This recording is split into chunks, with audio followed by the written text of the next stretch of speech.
So there is tons of videos, tons of data on RAW versus JPEG. Should you shoot RAW? You must shoot RAW. I shoot RAW. Plug for Jared Polin. But cameras these days, even though they're not created equal, are extremely powerful. And JPEGs, especially the large format JPEGs, because you can do large, medium, or small, are very, very good. I mean, they contain a ton of data. If you're shooting, does it really matter whether you're shooting JPEG or RAW? Well, I'm going to go over some examples and we're going to see if it truly does make a difference.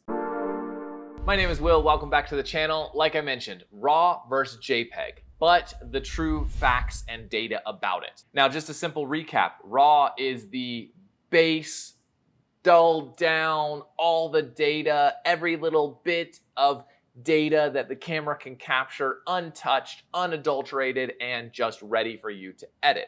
It does contain more data in the highlights and the shadows. It contains more colored information. It just contains a lot more information.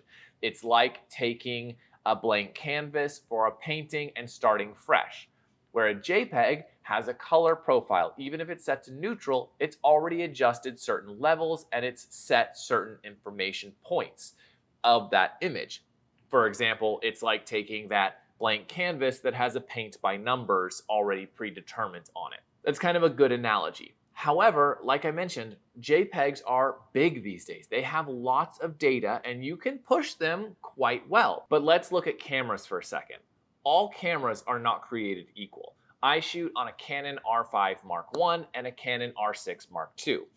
If you were shooting on a more consumer Canon camera, like a Canon Rebel or a lower quality camera, even with other brands, Sony, Nikon, things like that, you have levels of cameras. You have the really, really high-end cameras, and you have the cheaper, less high-end cameras that have lower quality sensors, lower quality parts, pieces, gadgets, all that good stuff.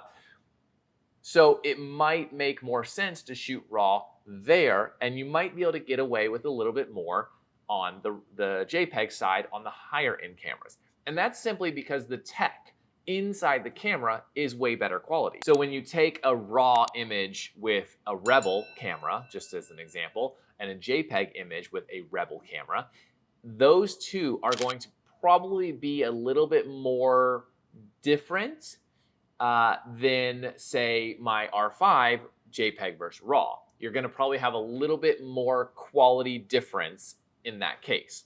Now, of course, when you get into really low light and highlights and things like that, you're going to be stretching your JPEG's abilities, whereas with a RAW, you might get a little bit more lenience, a little bit more wiggle room. So let's jump into Lightroom here and take a look. Here is our RAW image, and as you can see right here, it's in Adobe Color. I just imported these, so I've made no adjustments. You see Adobe Color, you see that the white balance is kind of preset. This was preset in the camera. Now, if we go to the JPEG version here, again, not set, you'll notice that it's at color, so it's less data already, and you have no white balance set. And if you look at the image itself, it changes. A little bit more highlights, a little bit duller down. So I have the edit copied from my original edit of this photo. So we're gonna go ahead and paste that on here. And yes, it does include masks and things like that. So we're gonna see what it looks like on the RAW image as a whole. Now my edits, I generally keep them relatively simple on the actual global adjustments, but I use a lot of masks to really enhance the photo. And as you can see, this looks really good. Here's the before, here's the after. And this photo looks really clean, really nice. If you zoom in, I'll zoom in here, you'll notice that there's no noise. It looks fantastic. So now let's take that exact same edit and let's paste it on the JPEG and look at the difference. And there is the JPEG. So let's compare these two. There are our two edits. Now the first thing that I notice is the highlights and the skin tones in the RAW are a little bit brighter, whereas the skin tones and highlights in the JPEG are a little bit more muted. The greens seem to have a little bit more contrast, a little bit more color in them. And the skin tones itself, if you notice, have a little bit more yellowy orange in the RAW and are a little bit more pinky in the JPEG. Overall though, they're really not that big a difference. If you really look at them side by side, yes, you can tell a difference. But if I were to show you them individually, not side by side, you would look at this JPEG, let's just up the exposure just a little bit, and you'd be like, that's a freaking beautiful photo. And then you look at the RAW, if I showed it to you individually, and again, you would be like, wow, that's a beautiful photo too. Now, of course, if you have attention to detail, you might see a few things, but I believe you could probably tweak those in the JPEG. So honestly, yes, you could get away with shooting JPEG here. Now, I'm not by any means recommending shooting JPEG. I shoot RAW all the time, but there's no data here saying that JPEG is worse than RAW in this specific case. The lighting is good, the information is good. If you have extra extenuating circumstances like low light or super bright highlights or something in that zone, then yes, RAW is probably the way to go. And honestly, RAW is probably the way to go overall. However, if you're just a photographer shooting photos and you're not really into editing, you just want to take photos and then show them out, then JPEG is going to be totally fine. So let's go to the next photo here. Here's the next image, and this one has a little bit more of low light. Still, the lighting is decent, and I used a flash on her. However, the background has a little bit more of a low light, little darker area. So the first thing we're going to do is we're going to use our generative AI, and we're going to remove these things. And we're going to do this with the RAW and the JPEG because, again, this is part of it, figuring out if this is going to work the same. So we'll remove those two, and then we're going to go into the JPEG, remove those two, see if there's any mess ups or anything like that. So there's that done. We'll zoom in here. That looks good. So let's go to the JPEG here.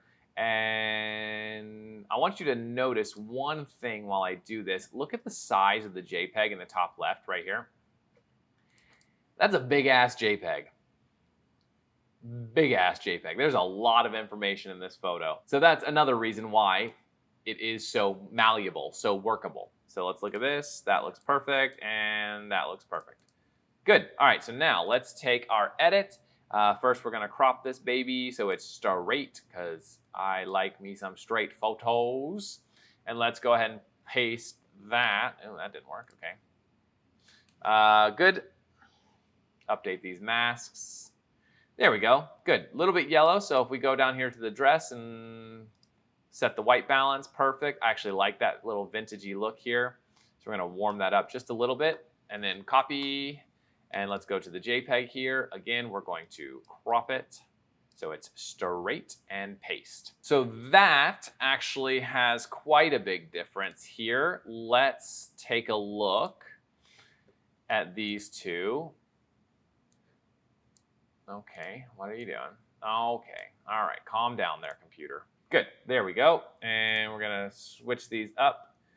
Perfect. Now, I immediately see a big difference in the colors. So way more faded in the JPEG, way brighter and more detailed in the RAW. The skin tones look better, the color looks better. Pretty much this image looks way better in the RAW than it does the JPEG. Now, if we were to brighten this up, and then we could probably fix this, because again, I'm taking a RAW edit and putting it on a JPEG.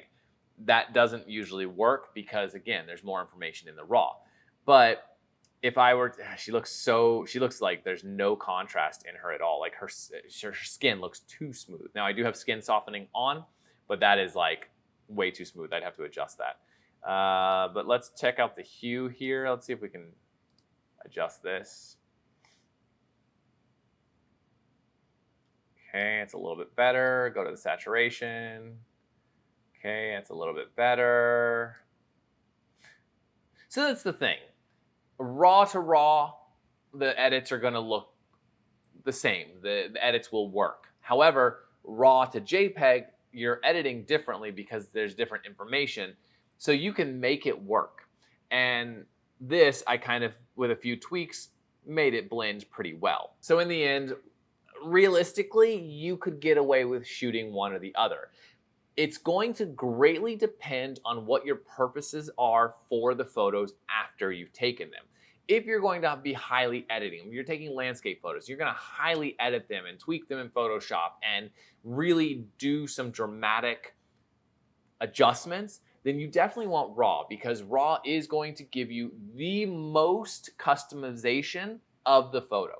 If you're just going around shooting friends and family and just having fun with photos, even if you're shooting basic shoots here and there, you can probably get away with JPEG. Again, I will caution on the camera. And I will also caution making sure to test this first, because you don't want to go do a client shoot all JPEG because Will said so, and then get back and be like, Will done screwed me over. That guy, I'm going to give him a piece of my mind. I'm not saying that. I am saying with your specific camera, go out, do a fun shoot with a friend or someone that you can just experiment with. Set your camera to shoot raw and large JPEG, and then test it out in editing and see what your results are, and then make the decision that you feel works best for you. I will always advocate for shooting raw because that's what I've always shot, and I have learned that way. I've come up that way, so I know what I can and can't do, and I've always found the best workability is with raw. And you'll probably find the same thing, but do you need to? That's the thing. So with that, hit the like button, subscribe if you haven't already, and if you really want to master editing all of those RAW files or JPEGs, go ahead and check out my Lightroom Master of Editing course. I will link it in the description of this video. But with that, here are 2 videos that I think you should go check out. You'll probably enjoy them, and that's it. See you next week.